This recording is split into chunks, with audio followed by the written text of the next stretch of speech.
കോട്ടയം ലോക്സഭാ മണ്ഡലത്തിലെ തെരഞ്ഞെടുപ്പ് പ്രചാരണം പുതിയ ട്രാക്കിലേക്ക്.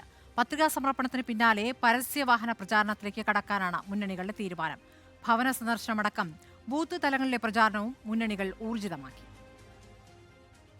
വിശുദ്ധവാരമായതിനാൽ തിരക്കേറിയ പ്രചാരണത്തിന് അയവ് വരുത്തിയ സ്ഥാനാർത്ഥികൾ മൂന്നാം ഘട്ടത്തിൽ പൊടിപാറുന്ന പ്രവർത്തനങ്ങളുമായി രംഗത്ത് വരും. LDF സ്ഥാനാർത്ഥി തോമസ് ചാഴിക്കാടൻ ഏപ്രിൽ 3 പത്രിക സമർപ്പിക്കും. പാലായിൽ നിന്ന് വാഹന പ്രചാരണത്തിന് ഏപ്രിൽ 2 തുടക്കമിടും. മുഖ്യമന്ത്രി പിണറായി വിജയൻ, സീതാറാം യെച്ചൂരി, MV ഗോവിന്ദൻ എന്നിവർ തെരഞ്ഞെടുപ്പ് യോഗത്തിനായി മണ്ഡലത്തിലെത്തും. ഏപ്രിൽ 5 മുഖ്യമന്ത്രി പാലാ, കോട്ടയം എന്നിവിടങ്ങളിൽ പ്രസംഗിക്കും. NDA സ്ഥാനാർത്ഥി തുഷാർ വെള്ളാപ്പള്ളി ഏപ്രിൽ 3 ഉച്ചയ്ക്ക് 12 മണിക്കാണ് പത്രിക സമർപ്പിക്കുക. ഇന്നു മുതൽ ഏപ്രിൽ 5 വരെ 7 അസംബ്ലി മണ്ഡലങ്ങളിലും കൺവെൻഷനുകളിലാണ് NDA ശ്രദ്ധ.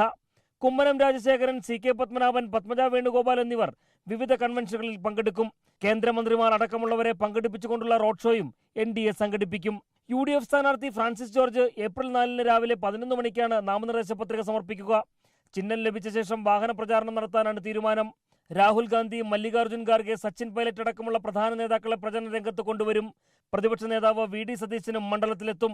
റിപ്പോർട്ടർ, കോട്ടയം.